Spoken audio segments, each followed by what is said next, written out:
I want to begin this video with a review of exponents, and I have here an exponential expression, a power as we call it, and our power is made up of a base of 3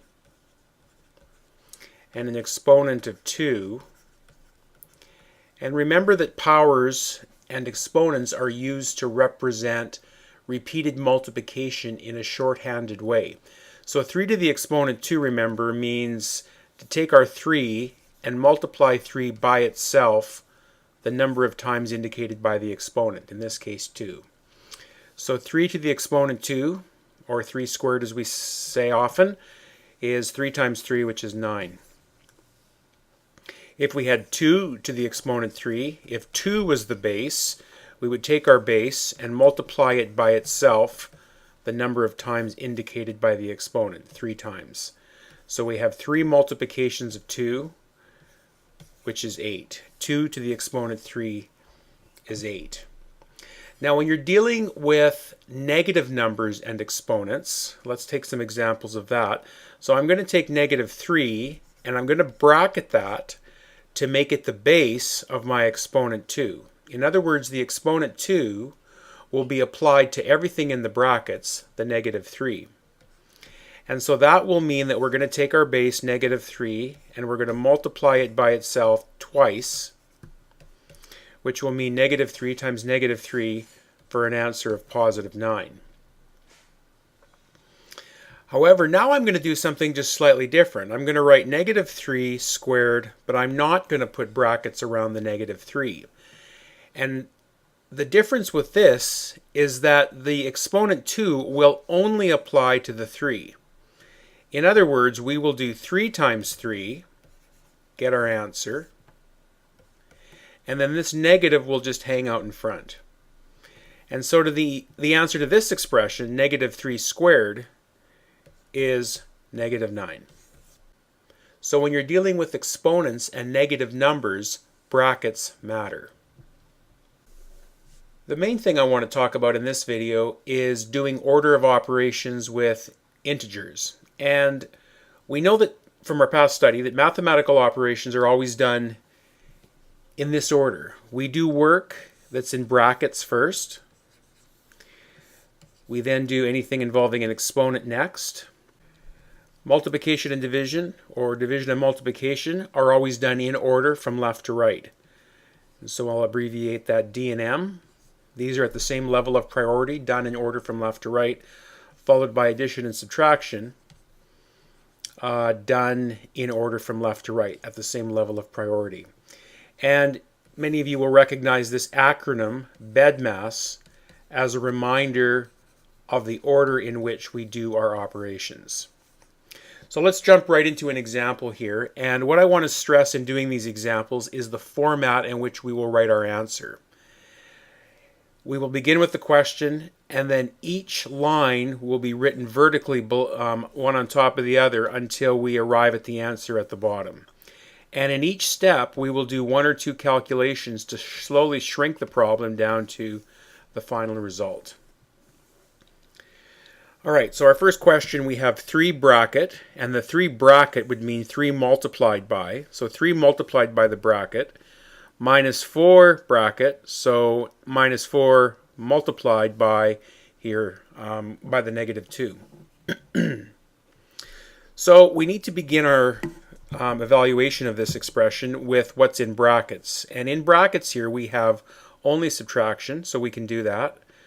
Negative 3 plus negative 1, which is negative 4. So I'll put the answer directly below what I've evaluated, and then I will write everything else around it beside it. So I bring the 3 down. Now we have minus 4 followed by 4 multiplied by. Well, the multiplying would come first. And since this section here is separate from this first section, I'm going to go right ahead and just do 4 multiplied by negative 2, which is negative 8. So the answer to this section is negative 8, and then I'm bringing down my minus there. All right. The next thing we see is we have multiplication happening here and then subtraction. So let's take care of the multiplication. 3 times negative 4, positive times negative is negative. And if we subtract a negative, we know that's the same thing as addition of the opposite, so adding positive 8. All right, so you'll notice how I'm going line by line, and my expression is slowly simplifying to something smaller. I'm left here now with an addition of two numbers, negative 12 plus 8, which is negative 4. And so my expression evaluates to negative 4. Here's another expression. We're going to begin with what's in brackets. So in brackets we have a subtraction. So negative 1 minus 2, or negative 1 plus negative 2 is negative 3. Put the answer there and write everything else around it. All right, we still have a bracket, but there's really nothing to do in this bracket. The only purpose of this bracket is to highlight the fact that negative 3 is the base for the exponent 2. So nothing to do in the bracket specifically, so we can move on to our exponent, which we can see applies only to the negative 3. So negative 3 squared, which remember we said if it's in brackets, we repeat the negative. Negative 3 times negative 3, that would be positive 9. And with the 2 in front of it, that's going to mean 2 multiplied by 9, which I will do in the next step, and I will write everything else around it to finish that line. All right, we now have 3 plus 2 times 9, and so the next thing we will do is the multiplying, because multiplying comes before addition.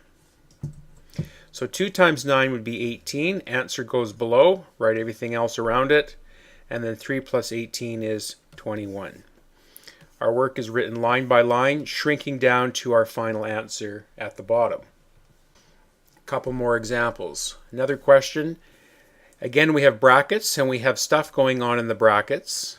We have a division, negative 12 divided by 3. We also have 48 divided by negative 9. So within the bracket, we will do the highest level priority operation in the bracket, which is the division as we just said.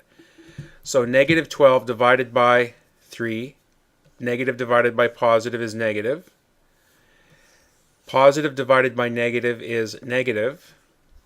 And then let's put this negative in. And we have brackets wrapping around the entire outside. All right, we still have work to do in the brackets, because we can see that these two negatives can be made a positive. So we can make that another line. We still have work to do in the brackets. We can do addition, which is 4.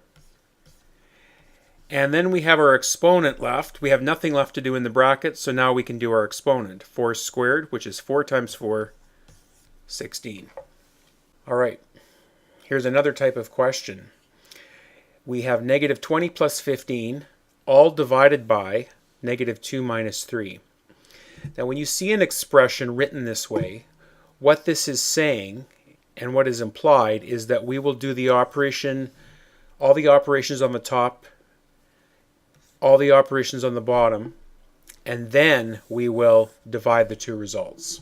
All right, so that's the meaning implied in writing an expression this way.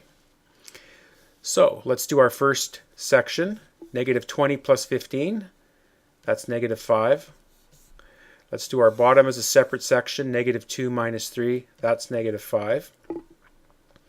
And then we're left with a division, negative 5 divided by negative 5, which is positive 1. And finally, here is a more complicated question. I'm going to suggest you stop the video, give the question a try yourself, write your work in vertical format, line by line by line, see what you come up with for an answer, and when you're finished doing that, start the video and check your work. All right, so where to begin? Well, we have multiple sets of brackets here. We have this outer set, this square set, and then we have two sets of inner brackets. So we go to the inner brackets first. There's work to be done right here. 5 minus 1, that's 4. So let's put that answer down and write the stuff around it. There's nothing to do in this bracket specifically. It's just highlighting the fact that the number is negative 3 to be multiplied by the 5. So let's just leave everything alone there. And we're not going to touch anything on the outside. for now. All right, so if we now look at our brackets, the next set of brackets to be dealt with are these square ones, since these inner ones are just sort of highlighting the number to be multiplied by the number in front of it. So let's take care of our two multiplications. Again, writing down the stuff around it that doesn't get evaluated at this time. And here we're going to do 5 times negative 3, which is negative 15, and then we're going to do subtract negative 15. Okay. I'm just going to write it like that. And here we're going to write 2 times 4, which is minus 8. On my next line, the subtraction of a negative I could make positive. And by the way, when you were evaluating this section up here, you could have looked at it as 5 times negative 3 was negative 15, and then minus negative 15. Or you could have looked at this as negative 5 times negative 3 and gone directly to that step. Positive 15. All right, so now we have the square brackets in which we have adding and subtracting happening only, so that would be the next level of priority. Negative 4 plus 15 will be 11. 11 minus 8 is 3. And then we're left with multiplication. Negative times positive is negative. Show your work with order of operations vertically the way I've outlined in this video. Come. And now that we've finished all the serious work, let's take a look at our friend Sasha here. Sasha, look at the kids. You see them? Yeah, there you go, look over there. Okay, have a good day.